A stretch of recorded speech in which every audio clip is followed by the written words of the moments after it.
There we go. We are live. Episode 11. We made it this far. Oh, you know what? At the end of the episode 10 last week, I thought that would be it. I thought that would be the end of this. The support from all of you was amazing. I think Nate was trying to work out with our next guest here. I have a superb guest here. Like, not only is he got a Cayman, he's an enthusiast in the US, he's an automotive journalist. And I think he's got track day time. He's SCCA. So he's qualified with NASA, not the space agency. We're going to talk about a lot of good stuff here. I think I could hear Joe laughing in the background. So I'm going to quickly cut over to Joe, bring him on screen. Welcome, Joe Kucinski. Thank you so much for joining us, my man. How are you doing? Hey, Max, I'm doing great. Thanks so much for having me for your bonus live stream episode. I hope I'm worthy, so thank you so much. Listen, everybody's worthy here, and every kind of live stream is unique, so thank you so much for joining us. So, by the way, for our viewers, whereabouts are you joining us from? So I'm outside of Philly suburbs, in Pennsylvania. So about half hour or so out of the city proper. Been in this general area just about my whole life. So yeah, out on the East Coast. Fantastic. That's great. I think you already know quite a few other people. So I think like John Gados, who was on last week from Soul Performance. Yep. We've had Nate. So you're part of the same kind of Porsche community. Yeah. You know, I'm fortunate where I'm at. I mean, we have a great Porsche community here. Yes, you know, John's in our local club. Nate's in the club. I've got a lot of great shops in the area. You know, dealer networks. It's fantastic. So yeah, definitely know some of the guys and gals, and we have like I said, we have a great club in this area. So I'm really fortunate to be part of it.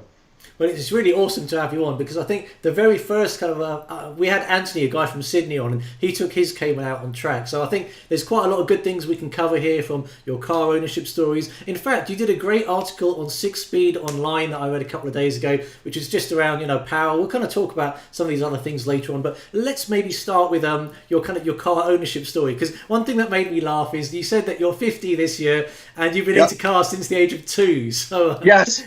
Pretty much. I mean, I don't think I could cover every car I've owned, because we'd probably run out of internet. But wow. I've owned quite a few. Porsche's always been kind of my brand that I've identified with. I think since I was a little kid, really. You know, when I was growing up, Porsche was winning all the races. You know, they were front and center. In fact, today, I don't know if you realize, it's kind of a special day. Today marks the 50th anniversary that Porsche got their first overall win at Le Mans. Wow. It was 50 years ago today in the 917. So, you know, and they were winning all throughout the 80s, and something I identify with them, reading all the car magazines and stuff, and they just kind of got me hooked. My very first Porsche was a 2003 Boxster, actually, base Boxster in Guards Red. That was the first, and to this day, only Porsche that I spec'd myself, brand new. And then the next one after that was I went old school. I got a 1970 911 T Targa that I purchased from a local car show around here. All original, 65,000 miles, original paint, original engine, just everything. It was a museum piece, basically. Beautiful car. So what year did you acquire that, Joe? I acquired that in 2009. Okay, were they really pricey? Were they really pricey then? Because I know they're a fortune now.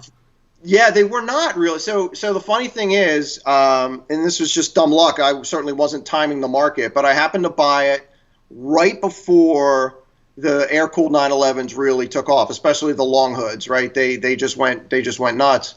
And so I bought it relatively cheaply, low 30 grand, I think, right around 30 some grand. I ended up selling it like 4 years later for almost double what I paid for it. But that being said, I wish I had it back. I really missed that car. It was, it's just the experience of that thing is just something you just can't replace. And just unbelievable. Those early 911s are just the sound and just the feel of the thing. I mean, you could see it. They were largely hand built still, right? So, you could take the thing apart with a Phillips head screwdriver pretty much. It was all screwed together and bolted in, and it was just, there's no power steering, no power brakes. It was very basic car. But it was heavy. You shut the door, and it was that, that typical bank vault feel that people say, but it really was true. I mean, everything was just heavy and solid. You felt like you're almost driving a piece of, jewelry down the road. It was just, wow. It was just amazing. And it's just the howl of the flat six engine. breathing through the carburetors. It was amazing. It was just amazing. I'd love to Fantastic. get close to one of those cars because I was reading about when Ferry Porsche was kind of like doing some changes to the company and taking over from Ferdinand Porsche, and it was literally as you say, when they looked at the production line, nearly every car was hand built. They were doing different models. It was not a mass production facility, so I think they had to basically optimize the flow to get the cars out a lot quicker. Right. Yeah, no, not by any means. It was all manual then, and then even years later. One of my favorite Porsche stories was back in 1990. I convinced my dad to go to a trip to Germany and tour the Porsche Museum and the Porsche factory. We got the factory tour, and even then in 1990, things were still mostly by hand. It was mostly hand built on the engines, and walking around, and we saw the guys with the engine on the press, and they had two big beers sitting next to them, and they'd work the engine, and then they'd have a swig of beer. It was unbelievable. Are you serious? Yeah, absolutely serious. I'll never forget that. I'm like, look at this. It was an unreal experience. Yeah, that was really something. But and then now obviously they're more they're more automated. But yeah, it was and when you sat in those cars, it was really a special thing. That even, as great as today's cars are, they're not the same. You don't get quite that same feel. Yeah. So I've got one question. I mean, if you can recall what it was like to drive, because I think the bushes are worn on my Cayman, so I noticed the steering's not that well put together. And as I was doing a bit of research on YouTube, there was a few people talking about the early Porsches, and even though they're very emotional and that people think they're great, apparently the handling was a little bit soggy. I mean, no, absolutely. And to be fair, I mean, I never pushed that car at all. I mean, I had fun with it, but I didn't think I was talented enough to go flying around a curve in a 1970 911 with, I'm not that good a driver, I don't think. So, I enjoyed it and had some spirited runs, but I never really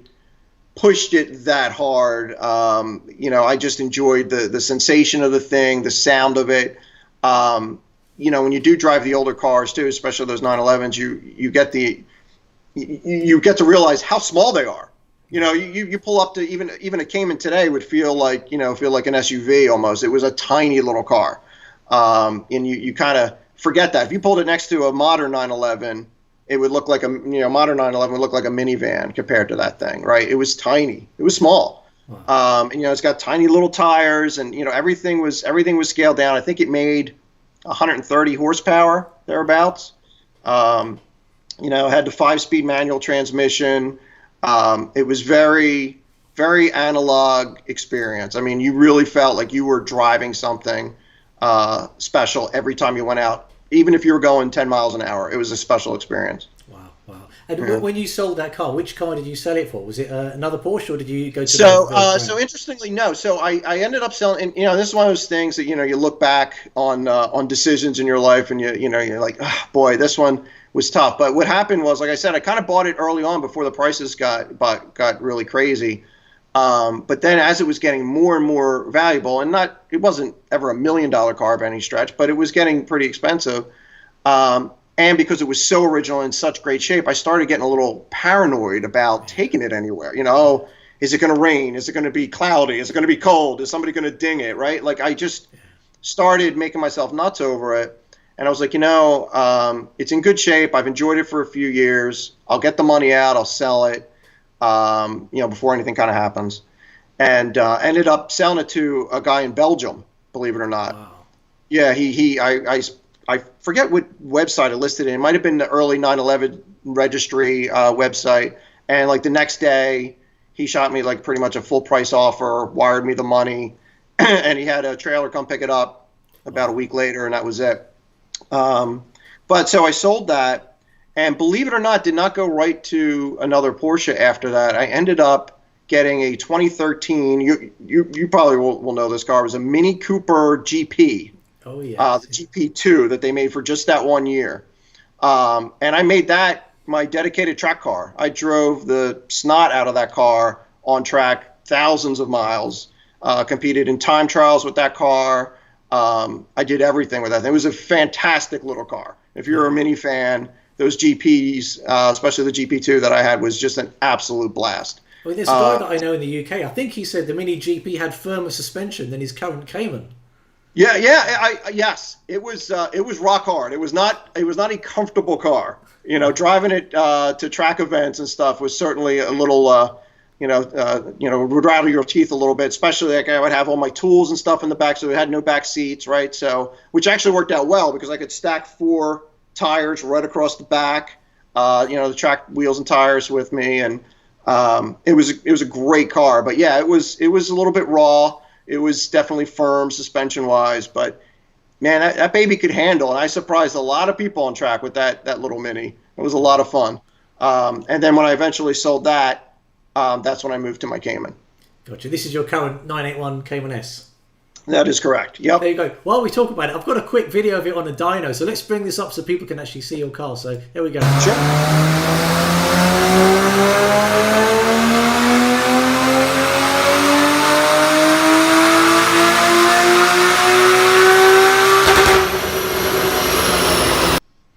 There we go. Let's put you back on screen. Yeah. So was that? Were you getting any performance mods done on the car, and is that the reason why you took it on the dyno? Yes, absolutely. So I've had some work done on the car. I have a set of high flow cats and headers installed. I had the exhaust fenders of the X pipe at the end, tips put on. I have a Cobb Pro Tune on the car. Oh wow! So when I had all that work done, I had it dynoed afterwards to kind of see where it stood, and it picked up about 25, 30 horsepower from stock. So it's right around 350, maybe 352, 355 range, now at this point. So it's slightly noticeable. I can't say it turned it into a 911 turbo by any chance, right? But by any stretch, but it's certainly, there was a little bit of a power dip around 4,500 RPM that it smoothed out, and it certainly gave you just a little bit extra, kick in the pants with those mods. Most importantly, though, it sounds fantastic. Oh, yeah. It sounds glorious. It sounds glorious. So yeah. There was quite a few Fab Speed posters in that room where the dyno was. So have you got some Fab Speed kit on your car? Yes, absolutely. So the exhaust tips and the headers came from Fab Speed. They did the Cobb Pro Tune for me as well. Okay. Good group of guys, know them well. Good products. Been happy with them. I had that work done a little over 2 years or so now, and it's been fantastic. Car's been on the track. I took it on a 2,000-mile road trip down to Florida and back for Amelia Island last year. No problems whatsoever. Hopefully, I'm not cursing anything, but really no problems whatsoever. Car's been fantastic. Ever since. It's been a great addition. Well worth. It's not cheap, but it's well worth the money.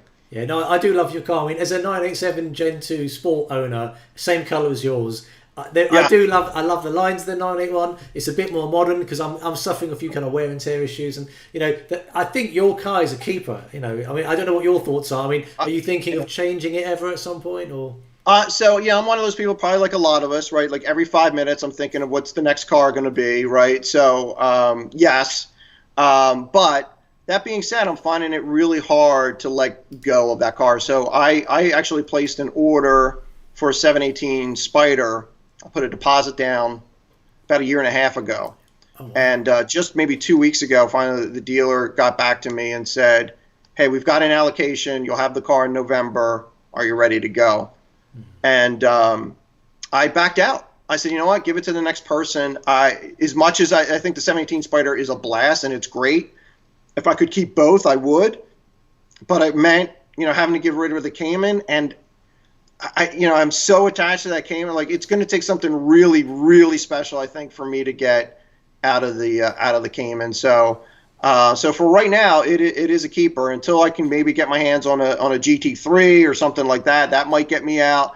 Or I'm thinking of maybe adding something else, maybe an older 911, maybe a manual transmission car this time, and adding it to the stable. But it's hard to get rid of that Cayman. I really enjoy it. I spent a lot of time and money with it, kind of where I want. There's still some things I want to do to it. And so for right now, it's definitely a keeper. Yeah, well, I think they're wise words because I keep in touch with the guys that I've met in the UK. So we've got guys in the UK that got 718 GT4s back in November last year. So we've probably got a good 6 months more than that over you in terms of ownership. Right.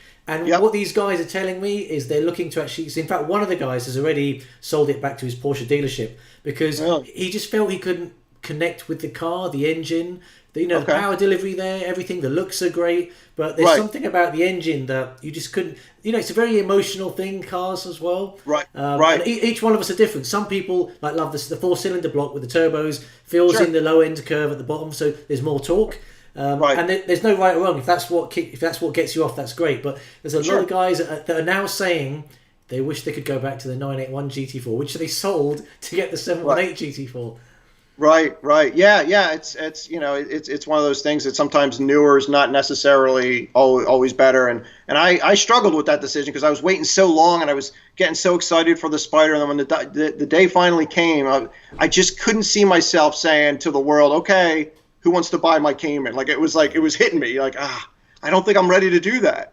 Even for the Spider, I don't think I'm ready. Yeah. So we'll see how things play out in the future, but I'm holding on to it for now. Well, that's good to know because I would press the button on getting a valved exhaust on my Cayman now. So I'm going down the route to spending a bit of money on the car, and I'm sure you've done this already, but it can be a bit of a black hole. You spend $2,000, then you need another $2,000. I was watching videos today on Olin's coilovers. They do this DFV system, which looked amazing. But the coilover kit, it's about £5,000, so it's like $7,000 or something for you guys. Yeah. Then you have to get it fitted.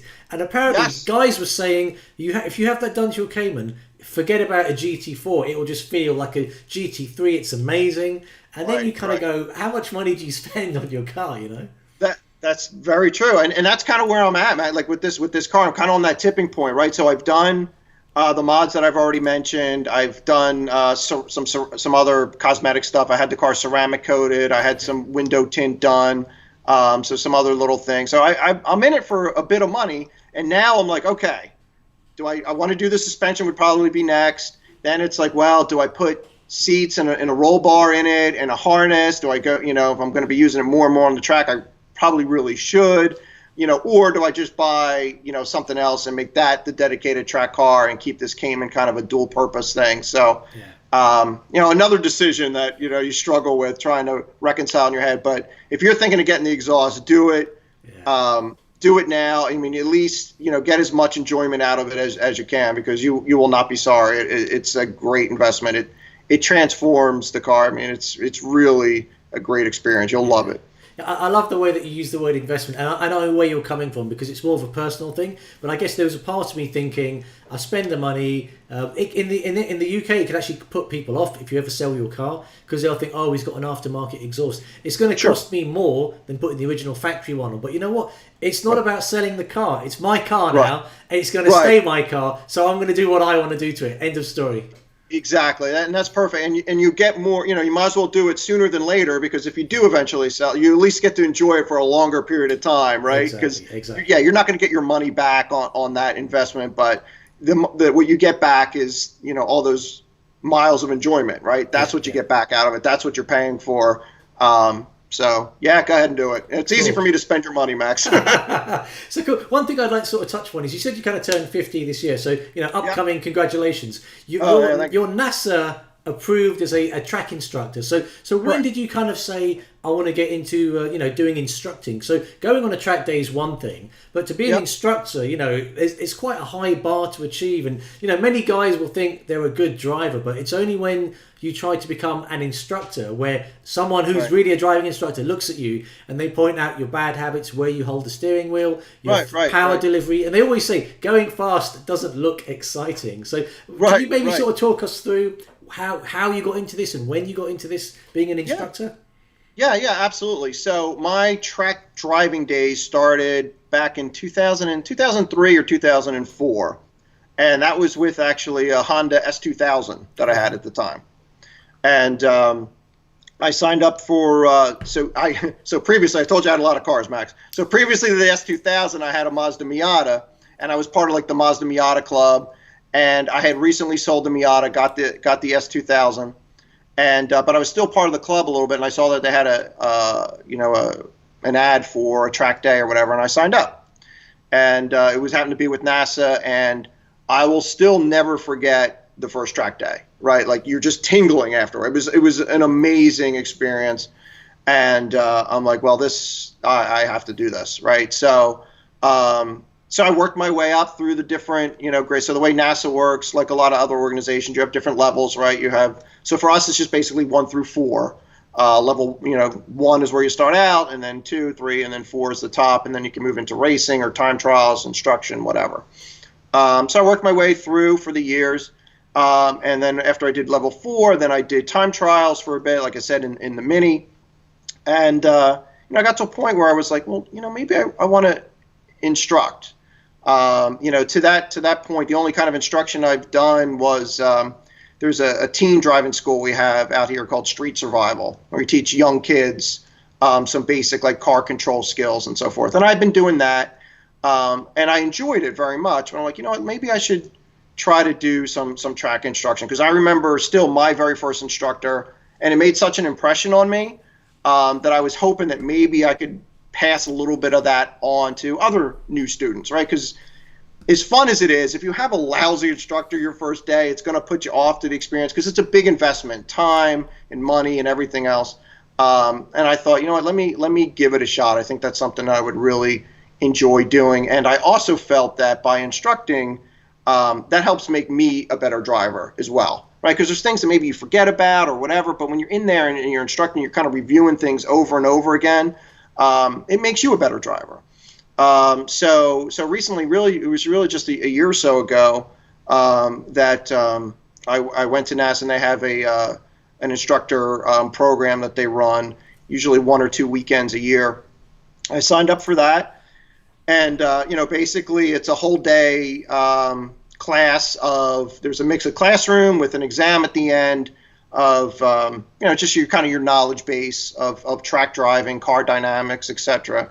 And then it was on track exercises. I was the student, and I was the instructor. They paired me up with one of their senior instructors, and they put us in various scenarios, right? Different flags, different mock scenarios that we'd have to go through, and they're looking for us to be comfortable with not just our driving, but being able to talk at speed and relay things in a clear, calm manner to our students.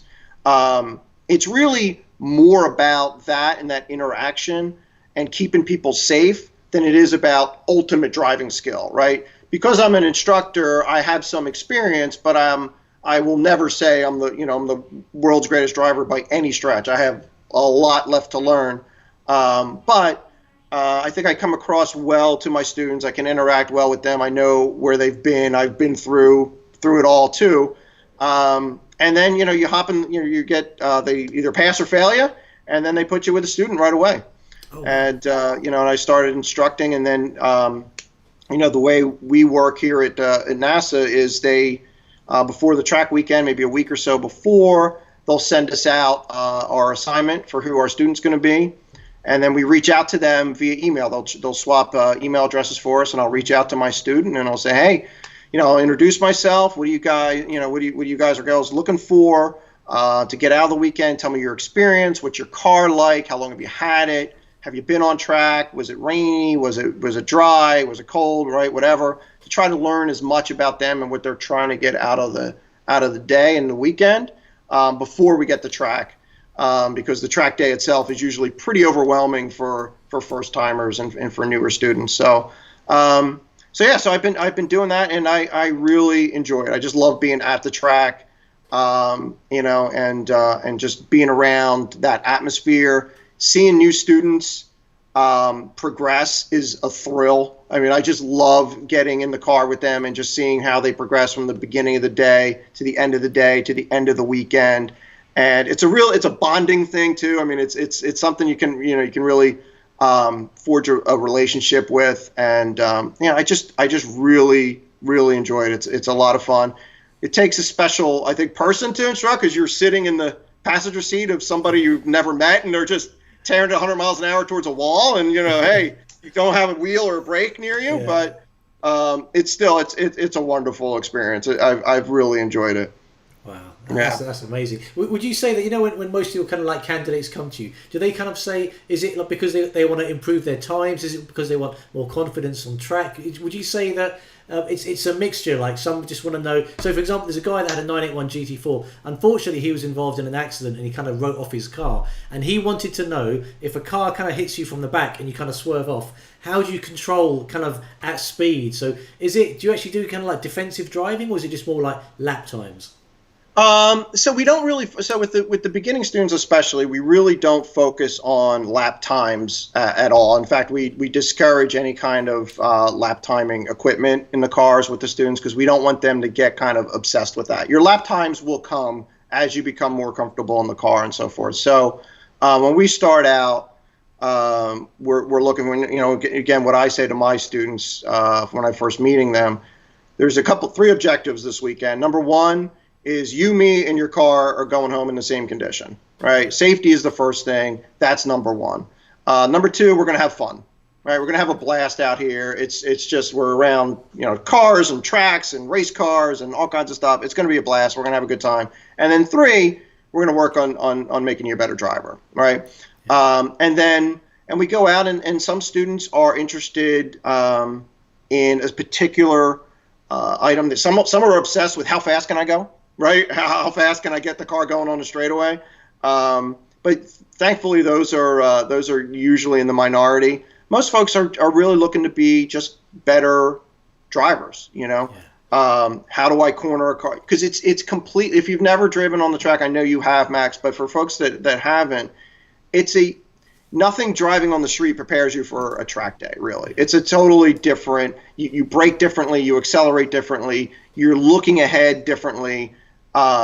It's a completely different experience, right? Yeah. So that's how I start out with my approach to those folks. I've kind of done like track days, and they're non-competitive, but I've never had an instructor. So I'm thinking if I was going to be with an instructor, do they minimise the number of other cars on track? Because on a track day, I'd say probably 30% or 50% of my brain is where are the other cars around me? Because even though they're supposed to be non-competitive in the UK, you do tend to find people will try and overtake and all this kind of stuff. And the track, different track are kind of run differently, but some of them, like I won't say which one, I found that they didn't even penalise people racing quite competitively, and then that kind of puts me off, and that makes me a bit more kind of careful. So do you limit the number of people on track, and do you maintain distances?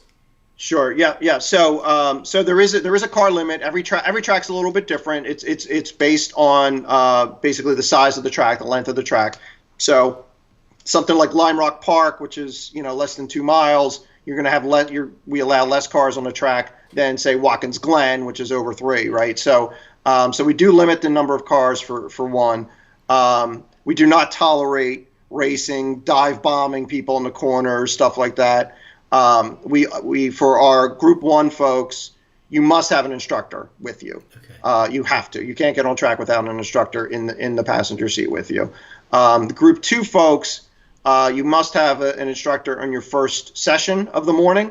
After that, it's optional, and for 3 and 4, it's optional. But if you're starting out, you have to have an instructor. So are these NASA regulations? Because it seems quite well run. Okay. Yes. Yeah, there are regulations. You cannot.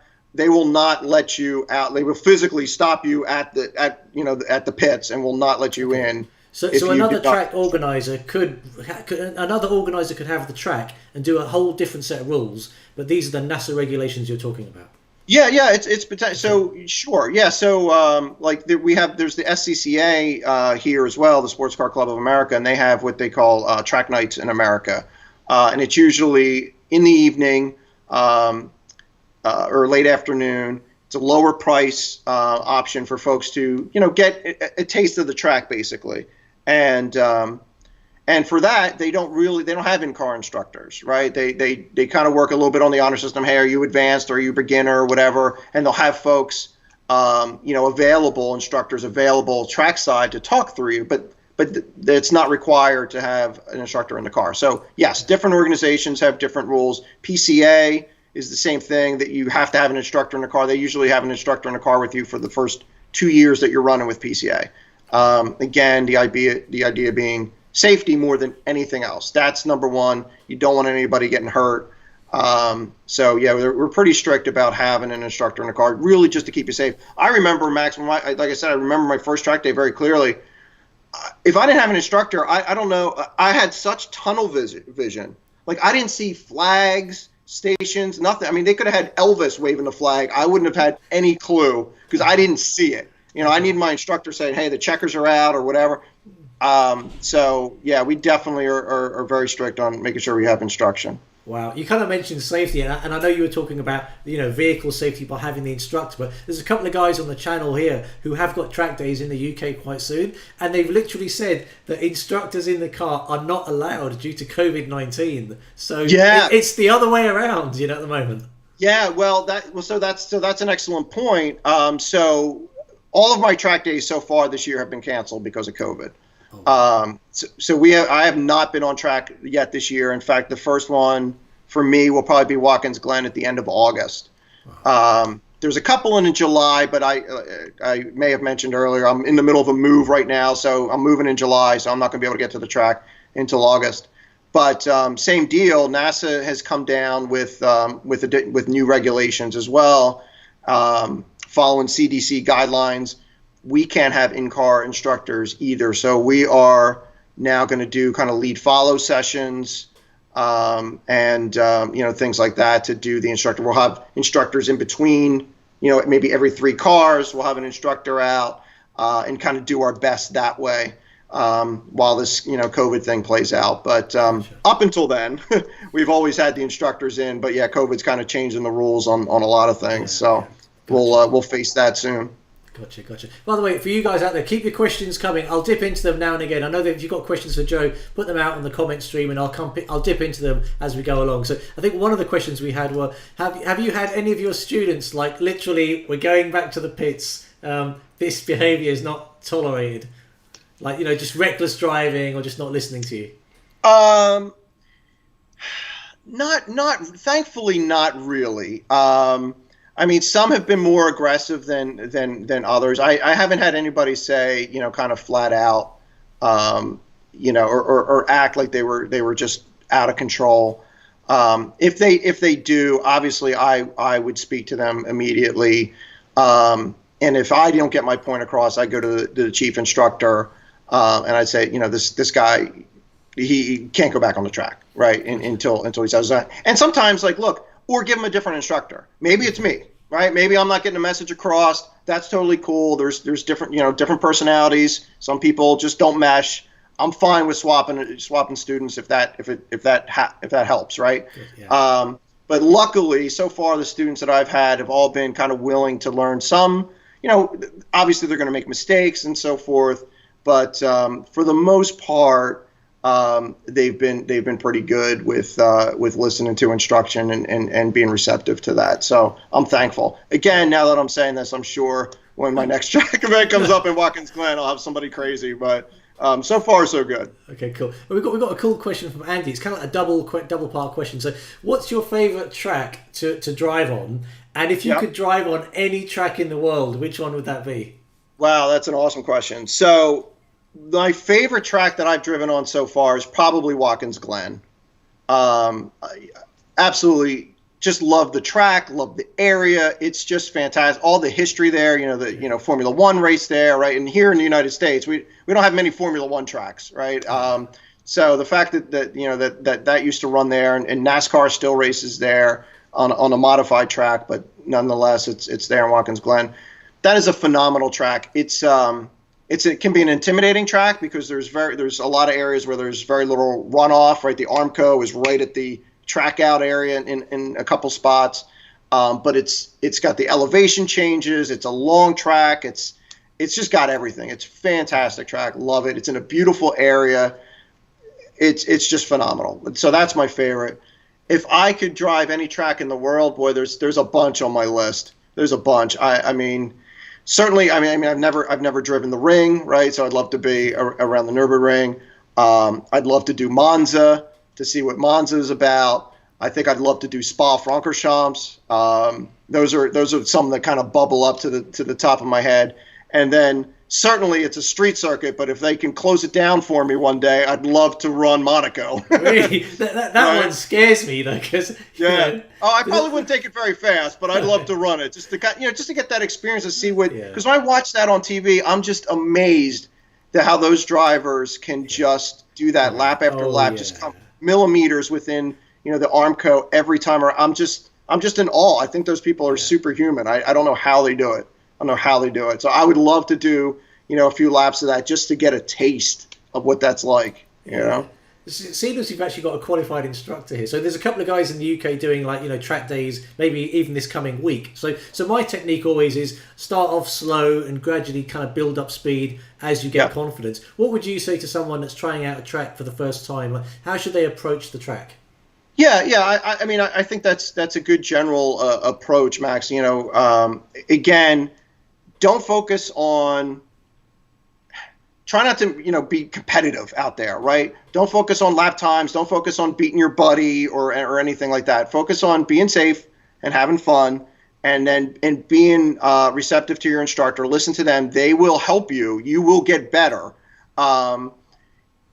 Pay attention to the flags, the corners, and everything, and work on maybe just one thing that first day, right? Just work on your vision. I find that the most important thing for somebody going to the track for the first time is where they look, is your vision, right? So, like I said, my first track day, I didn't see anything but maybe 50 yards in front of me, directly in front of me. I didn't see out the windows. I didn't see if it was, snowing or hailing or frogs were coming from the sky. Nothing. Didn't see it.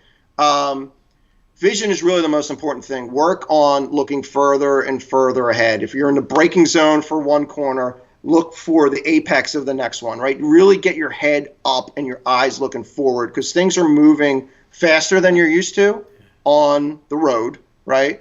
And you will go where your eyes are looking, right? So I know it sounds ridiculous, but it's really true.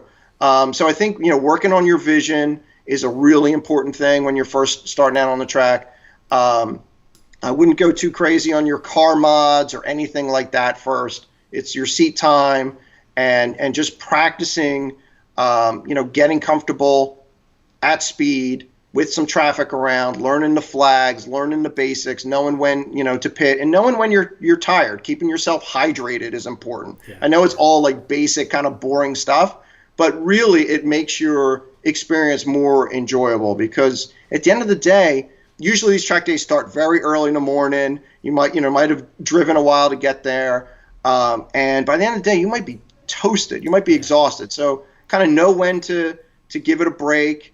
There'll be other track days, down the road, and, just focus on a couple of things. You're not going to get everything at once. You're going to make mistakes. Don't get discouraged if you drop two wheels off somewhere. Don't get discouraged if, somebody, they give you a black flag for doing something wrong. You're going to make mistakes. It's all good. We've all made mistakes. I make mistakes all the time. It's part of the learning experience, right? You're not going to learn if you're not making some mistakes. Just don't make them crazy, just be safe. But really, I would have them focus on just kind of that basic stuff first. Yeah, that's great advice. That is great advice. Thank you so much. I think you just had me thinking back to my first track day, and I was fortunate it was actually at Goodwood Motor Circuit. So that's a really kind of like an old school, fast flowing track. But they only allowed 10 cars on track at the time because they're quite strict down there. And one thing the first thing that hit me was this sense of freedom, because I didn't realise it until then. When I'm on public roads, obviously it's so frowned upon and it's illegal and you get locked up if you speed. Just going at 90, or I wasn't even looking at the speedo. It was that sense of freedom, like, I'm not going to do anything dangerous, but just not having to look, am I going 2 miles over the speed limit? And it made me realise that, because it's quite, speed cameras are everywhere now in the UK, that I'm quite conscious of looking at that needle every now and again. And in some respects, I think that could make me, less of a safe driver, because, you shouldn't really be focusing on that, whether it's 76 or 70 or 72, you shouldn't have to keep looking at that needle. And that is just that sense of, wow, this is what it's like to just be free. Yeah. Right. No, that's a great point. It's very true. And the downside to that is, though, when you leave the track, your drive home is so boring. Yeah. Right? Well, they tell you very carefully, by the way, watch your speed, because you're going to feel like you're driving home in slow motion. Yes, that's absolutely true. It's absolutely, and it shows you too, like the limits of the car are so high. Even you don't have to be driving a Porsche Cayman. You can be driving anything. You can be driving a Golf GTI. You can be driving a Ford Focus. You can be driving anything. The level that those cars, the amount of performance that they can achieve really is not even touched on the street, nor should it be, because you're just out of control basically if you're driving to the limits, 9/10, 10/10 of a car on the roads. But when you get it out on the track, you realize, boy, I thought I was, a big deal on the back roads before, pushing the car, and you're really not. You're not even close to it. And the track really makes you realize how much more the car really has to give. And even those first few times on the track, first years on the track, you're still not hitting the limits of the car. I am convinced I am nowhere close to the limits of my Cayman on the track yet. Wow. I'm convinced of that. It just takes a lot of time and practice with the same car and the same tracks, and just experience and miles under your tires to get that level of performance out of there. I know I leave time on the lap in my car still today. Absolutely. Wow. I'm sure there's other instructors can jump in and turn a faster lap than me.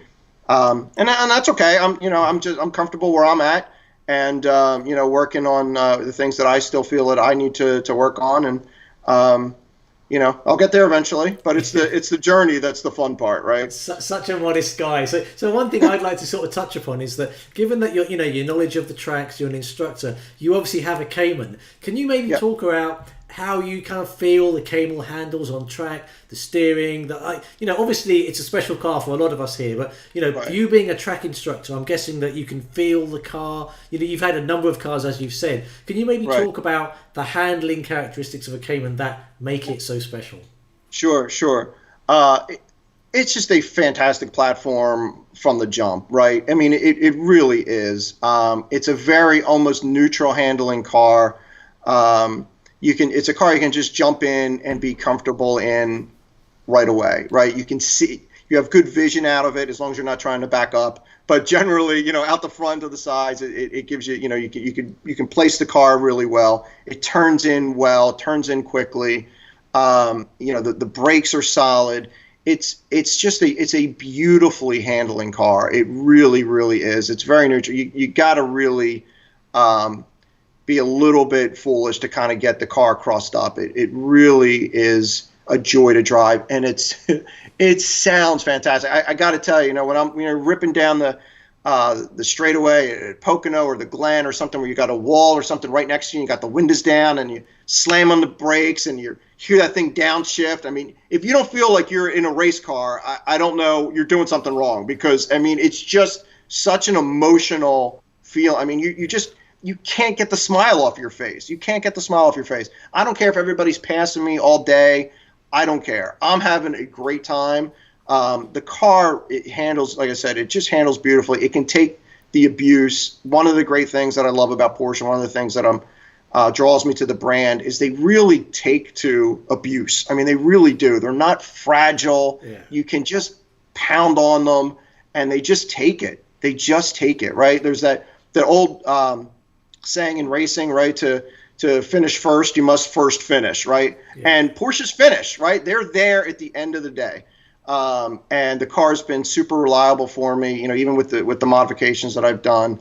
I haven't had any issues. I had one coil pack go bad, and I had the dealer replace that for me, actually under warranty. Oh, wow. Even though you're tracking the car, because I think we have to keep quiet about that. If something happens and your car's under warranty, do your dealers know that you take it on track and stuff? Oh yeah. So, I mean, I had my numbers on it and everything still. So there's some dealers here that are more track friendly than others, right? And this one particular one, they're fantastic with stuff, and he absolutely knows that the car was a track car, and it's been modified, with the headers and everything. It's plain as day. I'm not trying to hide anything. And they threw it in for free for me, which was really nice. But that's the only issue I've had with the car at all. Really, I mean, I had a little issue with the navigation system when I first got it, but for the abuse that I put it through. And I do take good care of it. I don't want to say I don't take care of it. I always take very good care of the car, but it's driven hard. It's driven hard, and it's never let me down. It's been a great companion on track and on the road. It's been awesome. Wow, you're making me get goosebumps because I haven't actually taken my Cayman on track. I've taken my previous cars on track, but there was something about the Cayman. Like, I was a little bit precious about it initially. Like, you're going to pick up a few stone chips, and the rubber's going to get on there. It's going to eat chips for breakfast and stuff. So I was a little bit, It will. I mean, look. I mean, but there's things you can do to try to mitigate that, right? I mean, you can tape the front, you can tape the side a little bit. Obviously, you can do the clear film if you wanted to. I know that's more expensive, but if you're just running out for a track day, who cares what it looks like? Yeah. You can get some racer tape, or you can get some, even painter's tape or something. People do all kinds of crazy stuff to just cover up the car a little bit to protect it. Yeah, you could. Take some chips out of the windshield. Yeah, you're going to get the marbles, leaving some rubber streaks on the car. But you can mitigate that a little bit with some tape and some film or whatever if you wanted to. I kind of like the battle scars a little bit. I mean, I try to keep my car in as great shape, but at the same time, I'm like, oh yeah, I got this from the Glen, and I got this from here, and each one kind of has a little bit of a story and a personality, kind of like scars on yourself. You kind of bring something back, and so I don't mind that so much, and stuff when it gets bad, you can repaint it if you need to or whatever. But again, it's the experience. I bought it to use it, so I'm using it. That's great to hear. I mean, if I can maybe touch upon I think the article you wrote for 6Speed Online, I think that's the correct website. You kind of touched upon something I thought was really interesting, and it was along the lines of, in terms of like, you take your driving test when so in the UK it's 17, is it 16 you can drive in the US? Yeah, 16 in the States. Yeah, so each state's a little bit different, but generally, 16 in the States. Yep. And you don't really drive up to that much speed. It's in maybe a family sedan. But then once you have your license, you can buy any car. So if your parents can afford it or whatever, it could be like a Ferrari, a Lamborghini, 500, 600 brake horsepower, and it kind of got me thinking that my first car.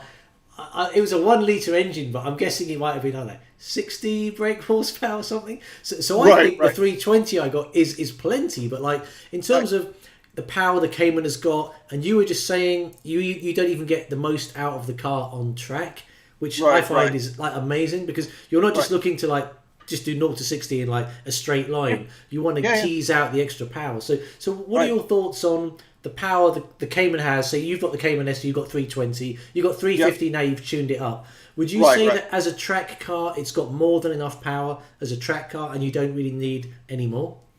Well, I think any person will always say you could always get some more power, right? I mean, there's certain areas where it'll feel slow. Again, like Watkins Glen had some elevation changes, and you're going through the boot and you're trying to climb the boot. It's pretty steep, and you can always use some more power to power up that hill and stuff, right? But generally, it's got plenty. And here's what I'll also tell you, especially with driving on the track, and at least my experience. Like I said, I had a number of track cars before. I had, the S2000 on the track. I had the Mini on the track. None of them were necessarily less fun than the Cayman. The Mini was way less power, slower lap times by a good margin. But I can't say that I had less fun in that car, because I was using it all up. I was doing everything I could to get the most out of it and having a blast. Yeah, sometimes it was frustrating because I was like, oh, I'm on the straight. I'm like, come on, give me more. But really, for most of the time, it was totally fine. It was a lot of fun. The Cayman, the same thing. It has more. It's got enough power. Could it use some more? Yeah, absolutely. Especially the side effect of being an instructor and running in advanced run groups in some of the other clubs is that you're usually on track with A, very good drivers, and B, a lot of the times those folks have really powerful cars, right? So I am very often on track with higher end, Ferraris and McLarens and GT3 RSs and all kinds of Viper ACRs and just things that just absolutely blow my doors off, right? So they are passing me left and right all the time, and okay. I mean, I don't let it bother me. Just go ahead. It doesn't bother me. The Cayman has enough power as it is now. I like the little boost. Could it use another 30, 40, 50? Absolutely, I wouldn't say no. Would never say no to free power. But it certainly doesn't hurt the experience now. Again, the car, it runs 0 to 60 in low 4-second range. It'll do mid 175 on the top end. That's a fast car. Just looking at it, just in absolute terms. I mean, yeah, there's faster nowadays. There absolutely are. The new C8 Corvette is insane with its performance, right? But that car will pass me all day long on the track. But you start getting into an arms race then, like, oh, I need the next fastest thing, and the next fastest thing, and the next fastest thing, and A, you're spending a lot of money, and B, you're really honestly not having that much more fun. You're really not. I mean, I would love a GT2 RS. Somebody gave me one, absolutely, I would take it. But I can't say I would give up all my retirement money or whatever for one, because it's not going to be that life changing on the track. Maybe the first day it would be like, wow. But after 4, 5, 10 track days, you kind of get used to whatever you're in. It becomes your new normal, right? Like anything else. And then that starts to become slow, right? And then you're like, well, let me jump into this. And so for me, the Cayman is a sweet spot where it's fast enough. It doesn't get me in trouble, although it could, and fast enough for the street, and it's fine on the track. Like I said, I can't compete with some of the cars I'm out there on the track with anyway. Whether I had even if I had a GT4 or whatever, because there's some monsters out there I'm with, and in a lot of times when I'm doing warm-ups in my instructor group, I'm out there with actual full-on race cars, right, running R compound tires and all kinds of crazy stuff. I can't. Wow. Yeah. I can't. I'm not. I'm like, go ahead, bye. Point. Just. But would you say that the other drivers, because you mentioned that thing about categories 1, 2, 3, and 4, would you say that because most of them are not really novices, that you don't really tend to catch up on them late? So obviously on the straights they may take you, but do you find with your knowledge of the track and being an instructor that you kind of you make up the space as you go through the corners because you can take the corners better? Yeah, you can, and honestly, I really enjoy, and that's one of the things I really liked about the Mini. But even in the Cayman, I enjoy being in the slower car because I have more fun trying to catch up to the faster one, right? I don't want to be the one being chased. I want to be the one doing the chasing, right? I want you to fly by in your Ferrari, 458, and I want to be right on your butt as much as I can throughout the rest of the course, right? To me, that's the challenge, right? And that is exciting, and I like that aspect of it. And if I can't catch you, I can't catch you. It's all good. But yeah, there are certainly times that you can run people down in the corners that you wouldn't expect necessarily, and they wouldn't expect. They blast off down the straights, and then in the corners you're catching up. But I'm finding, honestly, Max, even that may have been truer 10 or so years ago. Cars are so good now. They're so good and so fast that. It's tough. Like back in the day, you could say, well, a Corvette might have you on the straight, but if you're in a Miata, you'll catch them in the corner. Not really. New Corvettes are pretty fast, pretty much everywhere. You're not going to catch them. Have you seen the new C8 Corvette in person? I've seen it in person. I haven't been in it. I haven't been on track with it yet. I'm sure I will soon because their Corvettes are everywhere on the track.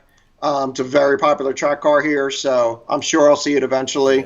Probably in August, I'm sure somebody will have a vet or two up at Watkins Glen. So I'm anxious to get a closer look at it. I can't wait to see one because, as you know, they're going to come right-hand drive equipped. And this channel started off when I was in California and I hired a C7 Corvette and did Highway 1, and I love that car. So the C8s, the price it's coming in at, if it's as good as they say, if it drives as well, oh man, and it's got the lift as well. So it looks amazing. It's something. So yeah, I mean, the modern cars are amazing, but that Corvette just one example. So that adage of I'll catch them in the corners.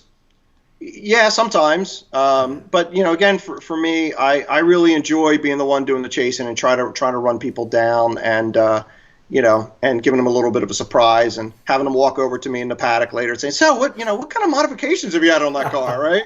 How'd you catch me?" It's all up here.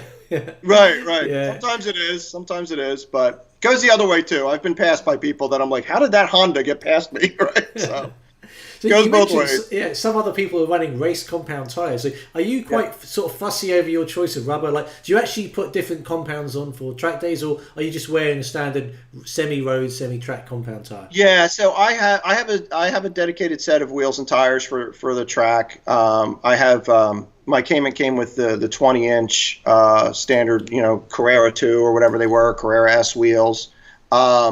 So I run those on the street with the Michelin, PS4 tires.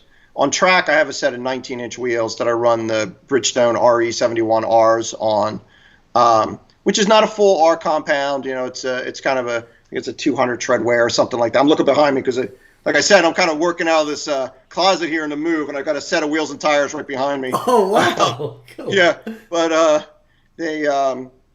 But they're a nice soft tire that are still streetable, I may go to something more aggressive after that. I just bought a truck, so I might start towing my car a little bit more to the track, so I can bring some more of my tools and stuff with me, and bring some more of the wheels and tires and stuff to make it a little bit more interesting. But yeah, I do have a dedicated set for the track.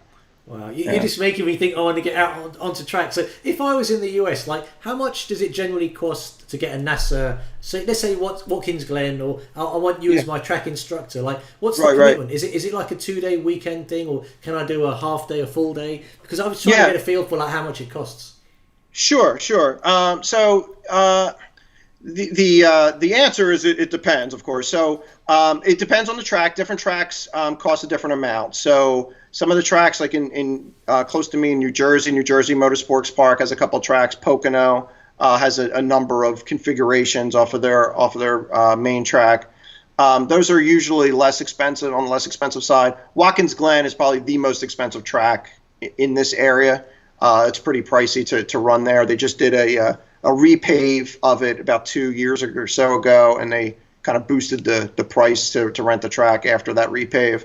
But there are ways to get in cheaper. Like with our club, we have what we call a hyperdrive, which is basically just $50. You come down for one day and you get like one session of kind of it's not really a parade lap, but it's a lead lap. We have an instructor in the head. There's no passing, and you get a taste of what a session on track is like. You get one 20-minute classroom session, and you get 20 minutes on the track to just get a taste for it. That's $50.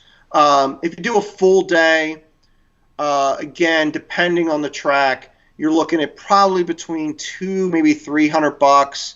A weekend would run you between $350 to maybe $600-$700 at the Glen. Depending on your. Also, it costs a little bit less if in the higher groups. If you don't need an instructor, they charge a little bit more for the instructor groups. It's not much, maybe an extra $50 for the weekend. But that's kind of the range you're talking about. It's not an inexpensive hobby, for sure. I mean, the amount of time and money and stuff that I've put in over the years, I am afraid to add up. I'd probably be retiring this year if I didn't have this hobby. I was going to ask you, I mean, in terms of the number of hours you've put on, are we talking like, even into the 1,000 plus, like over 1,000 hours since you started out? It could be. I mean, because, you're talking, I would typically do, it would depend on the year, but 10 to 20, 25 maybe track days a year. Wow. And, you're spending, a couple hours at the time on the track. And that doesn't, I did go to a formal racing school for a week. I've taken some other schools where you have open track time and you're out there for hour-long sessions instead of 20-minute sessions. So, yeah, a lot of hours. A lot of hours for sure. That's a really good point you mentioned, by the way. You said that the Caymans can take their abuse. So normally when I've done the track days, you do about, let's say the track was about 2.5 miles. We do 3 to kind of 4 laps, or it's 15 minutes a session. But then you come in, let the car cool down. What's the longest you've continuously been out on track in your Cayman? An hour. That school was it was an hour long. It was like 3 or 4 hour long sessions we ran. And I did have to bring it into. I started overheating the car about 45 minutes in on one of the sessions, and so I brought it in early. Other than that, it was out there. It was out there with me, and I was getting tired more than the car was. There's a point where an hour. It's a long time. It's a long time when you're not out there. When for sure. I mean, I think I found 15. Like when you're in the room, they kind of go, it's this many laps, or if they do a flag, or 15 minutes, and you're kind of going 15 minutes. That sounds so short, but when you're concentrating on track, I mean, you're fully in the zone. 15 minutes is a long time. It's a long time. That particular event that I went to, when it was an hour long, was limited to just 7 cars as well. Yeah. So there was no traffic, nothing. So I was going, all out for an hour, and I was like, this is almost too much of a good thing. So I've just seen some of the comments, by the way. I think I need to correct some of the people in the comments, because that $50, some people are saying it's for a half day on a track day. $50 was just for like one lap with an instructor. It was one set. Yeah. So the way it works for us is it's one session. So you get a classroom session for like 20 minutes, give you the basics. Then you get about a 20-minute session, usually when the track's cold at lunchtime. That's when we do the hyperdrive, we call it. We take, we have an instructor start out in front of everybody and get them around the track at a good clip. You're not going all the way out, but you're getting folks used to driving on a racetrack, and it's a really small, monetary commitment. It's $50, and that's usually enough to get folks to say, wow, this was really cool. I wish I could do this. I wish I could do that. Or, that's enough. I said I drove on the track. I didn't like it, or I wasn't comfortable, or it's too much money, or whatever the case may be. But yeah, it's one classroom session and then one, like I said, kind of instructor-led session on track. Yeah. I think there's just a few comments are saying the track days are tiring. Because I remember when I was at Goodwood, there was about, I think, 18 cars in total, 10 cars on track. And I think I was the youngest person there. Like when I was probably, 40 at the time. Because it was a dealership event, there was a Jaguar dealership that kind of took their customers there. So there were all ranges there. And some of them were like newer cars than mine, so they were quite expensive. So they were like, late 50s. But by 2 p.m., everybody was done. And I'm telling you, I had about half an hour. The whole track was mine. I was the only guy out on track. It got to the point where they actually called me in and said, look, they just want to close up the track and go home. But I was allowed to race, but I felt guilty. But like having a track to yourself on a sunny day, oh my God. Yeah. Oh yeah. You gotta take advantage of that when you can, because it doesn't happen very often. But it's a long time, and you start to lose your concentration. You start to get tired. It's, if you're not used to that. And I wasn't, as much as I had been driving on a track, before that, 20, 25, 30-minute sessions usually. Jumping to an hour is a big, once that 40-minute mark hits, you're like, geez, how much longer? And I mean, you had the freedom to come in at any time and take a 5-minute rest, and they encourage you to do that. But I wanted to see, could I make it an hour? Could I do it? And it was not easy. One important thing I think we haven't even covered. I mean, are you manual shifting or PDK on track?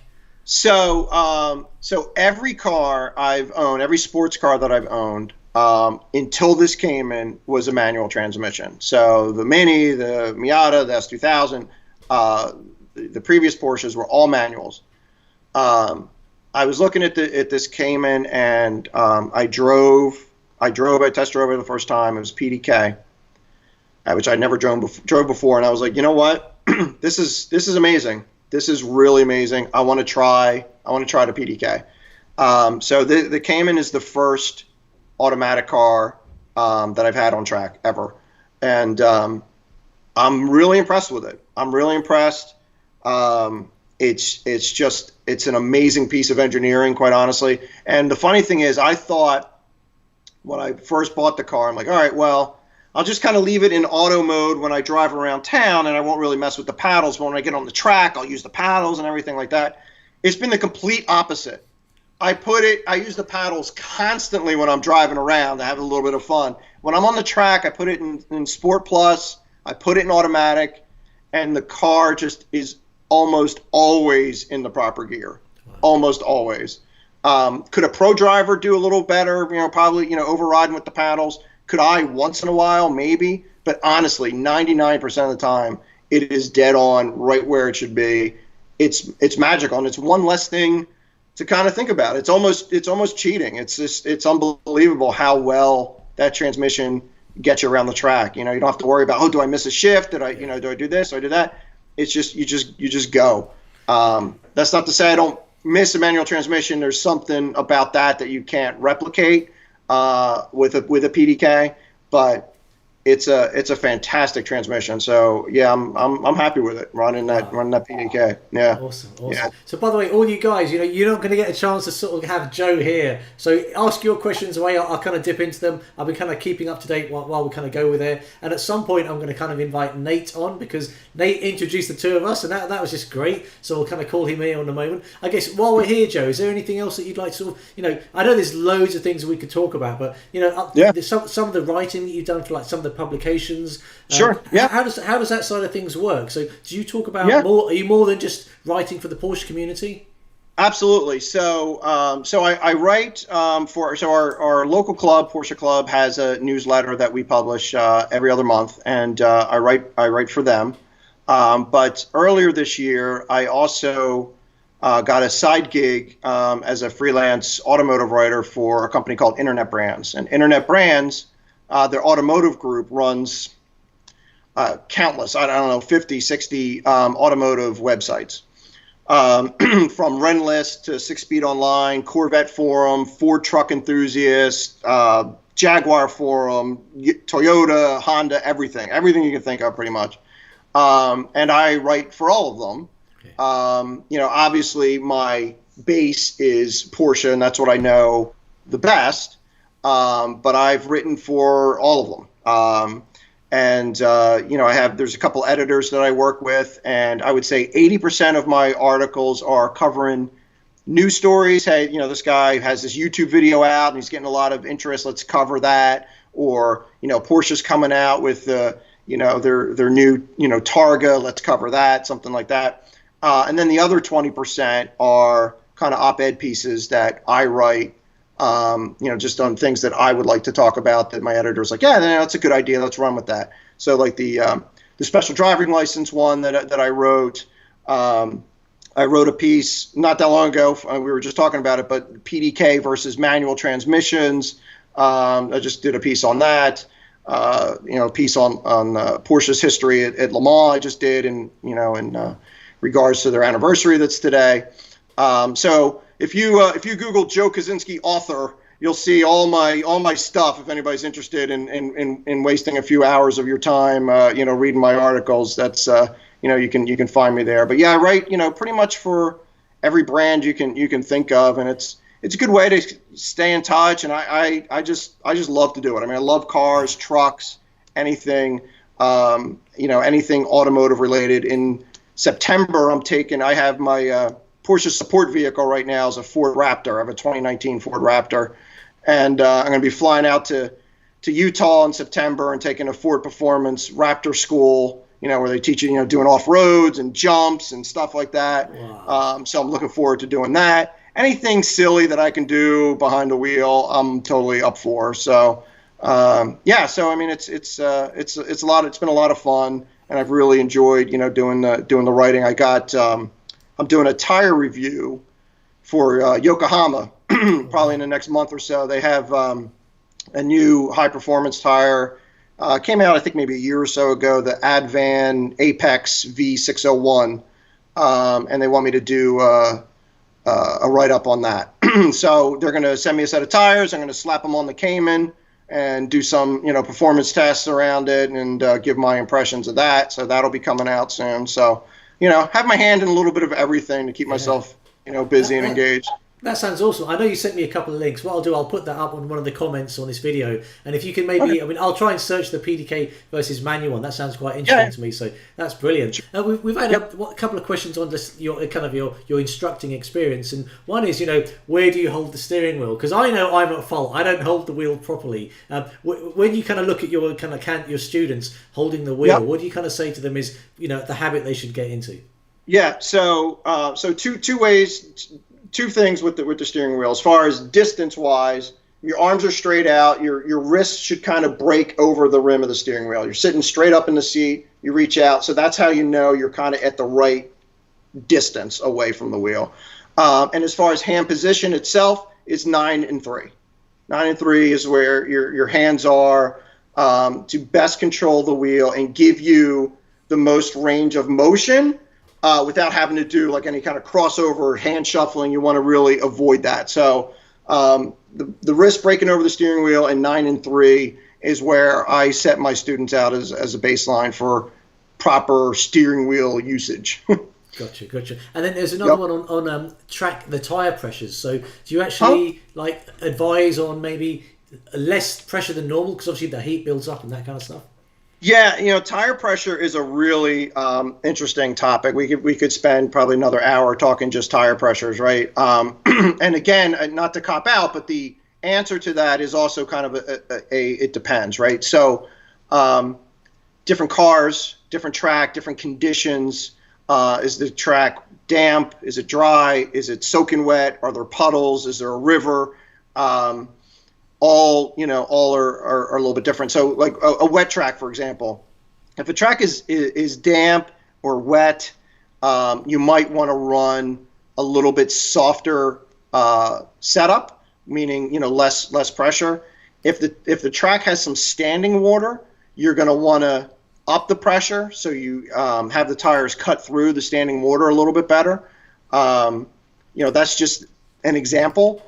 But there's a lot. It's almost like witchcraft. You want to people's driving styles change. The type of the track change. The type of the track and the surface of the track, the curves that you're dealing with. Are they off camber turns? A lot of different things. What's your alignment specs?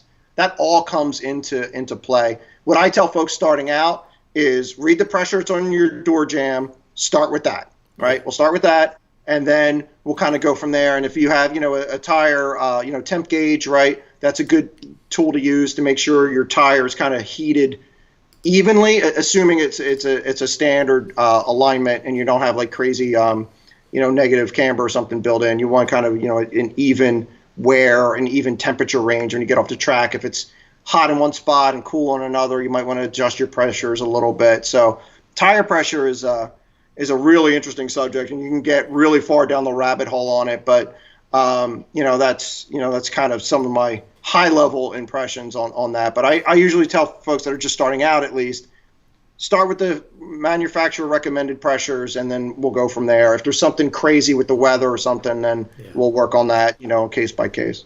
That's a great answer. So what I'm going to do now, I want to see, because this is live and I always like trying to, make a mess of things live, I'm going to try and invite Nate, because Nate's seen your car and he was saying on the comments that the video that I showed of your car on the dyno does not do it justice. He says it just sounds the business. So we're going to try and bring him in. So just so you know, Nate is the guy that reached out to Joe. So I didn't know sort of Joe. We've swapped a few emails and we pulled it together. Jason, I can see you're down there as well. So the guy that's on next week, he's watching. Jason, you're on next week. So thank you so much for that. We haven't ended this. We're still keeping it along bit by bit as we go along. So let's go live here. Let's see if I can grab in Nate. And I'll try and Nate, I hope you're watching this and I hope you're ready to go, because if you're not there, this is going to be a bit embarrassing. So let's see, how's this doing?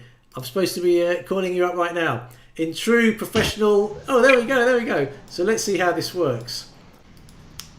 Nate, are you there? No, maybe not. Okay. Well, I'm not sure what's going on there, but we can keep on trying to talk. Nate, what's going on, man? Okay, maybe it's still trying to. He's slowly getting on. There we go. I see Nate. We got there in the end. Joe, hi Max. How are you? You know what I'm going to say, Nate? You need to go a bit more to the other side. That way. There we go. So Got it. there you go. Thank you so much. What I'm doing by now. So thank you so much for getting Joe Kucinski here. It's an awesome experience, because you know what? I was reading a lot of your material, Joe, and you really have one thing I liked about your material, we were kind of talking about this off camera, is that you're not 25, and there's nothing wrong with being 25, but when you talk about cars and the performance and the handling, you were there from like the early days when like 80 brake horsepower was quite a lot. I had a BMW back in the days with 190 brake horsepower. That was a huge amount of power, you know. So that, you know, it's amazing. So Nate, thank you very much for putting us all together. And, no, thanks for having me, guys. I really appreciate it. Yeah, my first car was 175 horsepower. I mean, a 1978. It was a V8, and you would think it would have loads of horsepower, but you know, it was choked by smog equipment and whatnot, and but 175 horsepower V8. So I thought there was a ton of horsepower at the time. Yeah. Right. By the way, I saw you chatting with Jason. So Jason, the guy on next week, he is planning on putting a V8 Audi engine into his Cayman, and that just had me like, wow. I've been watching his videos, and he's a UK YouTuber, and he's got a garage, and he's a lot more. Well, he's hands on, full stop. I'm not even hands on. So there's a lot of great stuff we're going to cover next week, I think. Awesome. So when you said he's putting an Audi engine in his car, I have seen the channel now. Okay. Now I know. Yeah. Now I know who you're speaking of. Now I am really looking forward to seeing him next week. Yeah. There we go. Yeah. That's so awesome. so you know Joe from the same Porsche club, is that right? Because you've heard his car, and I saw you typing out like his car sounds amazing. That video doesn't do justice. Yeah. Oh my God! So Joe is one hell of a guy. He's met my family. He's met my oldest son. We've gone to various events together and met up and whatnot. And but the first time I met Joe, it was some type of a morning event, and I didn't know Joe at all, and I was just enamored by his car, and man, the sound of his vehicle. And I actually have a video that another member of our club filmed of his car leaving the event right before mine, and my God, he made my car sound like I was it was just a wet firecracker after I left, and I had just upgraded my exhaust as well. So his car is absolutely phenomenal. All the work he has done to that car is just brilliant, absolutely brilliant. Thank you, man. I appreciate that. I appreciate it. It really has come along. I mean, I can't be happier with it. And that's why I was saying earlier, Max, it's hard for me to consider getting rid of it for even, what a lot of people would consider maybe an upgrade. It really is a fantastic car. I still smile every time I get out of it. It does still turn heads the way it sounds. I remember that exact video that Nate sent me, which was awesome, right. From that event. And yeah, it's a great car. It's a great platform to have a lot of fun with, and it punches above its weight. Really, it really does. Absolutely, it's fantastic. And as I've said during this live stream, when you get these cars dialed in, so to speak, you've made them your own. You've put your own personal touches on them. They're almost like your children. It is so difficult to get rid of them. And I like Joe, I can't ever see a scenario where I get rid of this car. I would rather get another Porsche, if that's the choice. I don't want to get rid of this car. I really don't. It's so much sentimentality at this point. I just can't bring myself to do it. Yeah.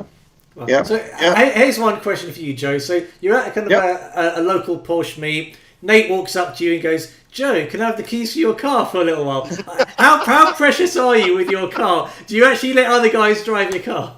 Yeah, I would let Nate. I think I would let Nate. I think a total stranger, maybe not. I'd probably at least ask to see their membership card, maybe. I'd make sure, they're even at the club. Yeah. Right. But you know what? I got the car to share and to enjoy. I'm not, that's part of it, right? Is letting other people experience it, letting them, get behind the wheel, get in the passenger seat. I've had other people to say, hey, I want to hear your car in person. Can we meet up somewhere so I can hear it?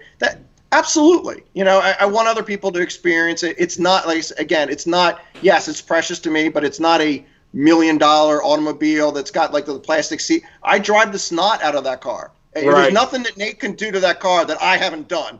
So, have a good time, and enjoy it, absolutely. Right. Well, my thoughts on that are a little bit different. I would absolutely let Joe drive the car. but for two reasons. Because Joe is a Porsche enthusiast, number one, and two, Joe is an instructor. Correct, so he absolutely knows what he's doing Yeah. with my car. You know, these cars are just so expensive when something goes wrong and you let some jackass drive the car. Yeah. You know what I mean? That, you know, you just can't let everybody drive the car. Right. Yeah. You know? Right. I think I would love to be in my car with Joe driving it, because there is no way my car's got even like 7 or 6 tenths to the limit, because I, as a driver, I just don't drive that way. You know, I haven't even taken it on track, but I know that I've got the Michelin, the PS4S tyres on, and there's no way I even take it to the limits of traction. And I think I want someone to show me what you can do in the car without coming off and killing myself or damaging the car, and then I'll get confidence in the car, because I've seen what someone can do in the car. Yeah, well, it's funny you say that, Max, because what I didn't mention earlier is when we have new students for the first time, second time, or whatever at the track with the NASA group that I instruct with, a lot of times I'll ask them for the first couple laps, hey, do you mind if I drive your car, right? So I leave it up to them. If they say no, I'm totally cool with that. But if they give me permission, I'll take their, and I obviously, I'm driving somebody else's car, so I'm not going to go 10 tenths. But even going 7 tenths, it's a lot different than they've ever seen before in that car. And just to give them a sense of, you know, these are the lines, and this is what the car can do, and this is kind of how it'll feel, and you're still okay. You know, I find that that's a really valuable thing. Then we'll just swap and let them drive the rest of the day. But we do that. Wow. That is awesome. Yeah, that's brilliant. So, Nate, have you done any track days, by the way, Joe? I have not. Joe and I have talked about that. That's one of the next things on my bucket list. We just haven't been able to coordinate it, get it done. You know, I'm a busy guy. Joe is an extremely busy guy. And with this COVID thing, you know, and whatnot, you know, there has not been a lot of events here in the States. I went to my first Cars and Coffee last week. You know, here we are, like midway summer, you know, almost midway summer here, and you know, I'm going to my first Cars and Coffee. Normally I've been at, you know, 20 of these things by now, you know, so it just hasn't been a lot of time here, but it's on our list, our to-do list. Well, listen, if you do go to a Cars and Coffee meet, you can't go 3 p.m. on a Sunday, okay? No, I promise you I won't do that, man. I'm just kidding. Well, listen, I just really wanted to get you together to thank Nate, thank Joe. Joe, you've been awesome today. Thank you for having this time, showing us kind of the insight behind, you know, not just your kind of the car ownership stories, but I think what I really learned was what a track instructor knows about the handling of a Cayman and why it makes such a great car, and just all your kind of insight for handling it on track, because I think I'm not the only one to say this. Most of us don't come anywhere near the full potential of the car, and maybe nor should we on public roads, because you know, it's not about, anyone can go straight line fast, but we love the corners, and that's not something you generally do on, you know, the public highways. You need to go on track for that. So I think a big takeaway lesson that I've learned is that as long as my car is still track worthy, because we have quite strict noise regulations here, and it's usually 90 decibels. And I think my exhaust modifications may push me over the limit. So do you have any of that stuff in the US, by the way, in terms of the noise limits? We do. Yeah, we do. Different tracks have different regulations. Lime Rock is pretty famous for having pretty tight standards. They do run some what they call unmuffled events where they lift the restrictions. Otherwise, it's restricted there, you know, for the most part. So yeah, we definitely have that. Some people, you know, there's turn down pipes and there's other things you can install to kind of make your car quieter to pass those standards on track. So you know, you can get around it. But yeah, they are there for sure. Gotcha. And you know what? I can just see a few more comments. So just before I kind of wrap this one up, I don't want to make you do anything, Joe, that you're not sort of supposed to do. But we're featuring a guy, Jason Wilkes, who's on next week. So he's got his own YouTube channel. He's going to, just to make him feel a bit more comfortable, he's going to put an Audi V8 engine into his car. So if there's any way that we can kind of like just, you know, inform social media, this may be happening next week. Jason, not to put you under any pressure, because, you know, I think he wants to show this to a lot of people. Nate, you've seen the video. Then by all means, put the link out on social media, just so we make Jason feel at home. You know, well, Jason's a YouTuber already. He's already very comfortable, man. Yeah, right. Don't worry. Well, he's just teasing me out here by saying how nervous he is. I want to thank you. I'm sorry to cut you off, Joe. I apologize. I want to thank you again for this community. I just watched Bring a Trailer here in the States is a auction website. I don't know if you guys have it over there, but I can't attribute this to anybody but you getting the Cayman name out there. I watched a 987.2 this week, a base, which is the same generation as my car, and I have a base also. It just went for 30,000 US on Bring a Trailer. Wow. With the same mileage that I have in the 60,000 miles. So I can't attribute this to anything but you and this community, and it's helping. I mean, that's not why we bought these cars, but it's nice to see them finally getting the appreciation that they're due. Yeah, did you see the spec of the car? Because I'm reading a book, actually. It's quite an old book, but it's basically the Boxster Cayman book. I'll try and find the author of this book. But it was basically saying when they launched the Cayman in the US market, there were a number of options that were standard. So HomeLink was standard on the car. This is why when you guys ask us why we don't have HomeLink, it was an option for us. It was standard. And they had like the Macassan pack. They had these wood packs. So I'm looking at the book, and the book's got photos from the original order book. You could have had this dark moccasin wood. There was a lighter wood. There was some, I think maybe because the US market is a bit more, you have the tan interior, but there was a lot more upmarket options. So the Caymans I see in the US, sometimes I'll never see them in Europe. So do you know, on this kind of being a trailer show, what was the spec of the actual Cayman on the inside? All I remember, Max, is it was definitely a Sport Chrono car. It was Sport Chrono, and what else? It was a manual. It was a manual, and I can't remember too many of the other options other than that. But the fact that the 987.2 base has been very unloved, and I believe me, I have no idea why, but I think it's starting to get some love now. And again, I just attribute it to this community, this channel, and words being spread around now. And not to mention that the 2.9 is reasonably bulletproof. I think Joe knows that too. They've raced it in the IMSA series here in the States, and I've always believed they've raced it in that series for a reason, because it is a bulletproof motor. They mysteriously stopped making it after 4 years, which I always thought the conspiracy theorist in me always thought that was pretty peculiar, why Porsche would stop making a reliable motor. So I just thank you. To see one go for 30,000 on Bring a Trailer, which is a pretty accurate barometer of where the market is going, or at least where it's at. I think that's pretty cool. Yeah, well, I think while Joe was talking, there was a few comments around how the whole electric car movement's coming along. And, like when you talked about, Joe, the modifications you've done on your car, maybe it's just men of a certain generation, but sound is important, absolutely. Yeah, it's hugely important. It's hugely important. And I wonder about that. I think about that too with electric cars, obviously, getting more and more popular. It's not just the sound, but I wonder, how track days are going to work in the future with more and more electric cars. I mean, obviously the charging points will get more and more, there'll be more and more of them around. But, nowadays you can go, you run, on the track you get 9-10 miles a gallon, right? I got to fill up sometimes twice for a track day. An electric car, you're pushing it all day, you're going to deplete that battery. You can't wait an hour, 2 hours, 7 hours for it to charge. So it's going to be really interesting to see how those electric cars hold up to that kind of, if folks start to race them. Yeah, going to be a lot of 16-hour track days, Joe. Right. Yeah. Everything's going to be an endurance event. Yeah. Yeah. There you go. Well, listen, thank you so much for your time. I'm kind of I know I've taken a bit more time than I thought, Joe. So thank you so much for your time. Nate, thank you so much for introducing us to Joe. There is one more live stream. Thank you, guys. Yeah, we're not finished yet. We've got one more. We've got Jason who's coming on next week. So and after that, at the moment, that's the last one. So if any guys watching, if you want to appear here, send me an email at maxrevscars@gmail.com. But I guess these can't go on forever because we need the people. So Joe, thank you so much for coming on here today. Nate, I think someone here said you're the Ed McMahon of the Max Revs channel.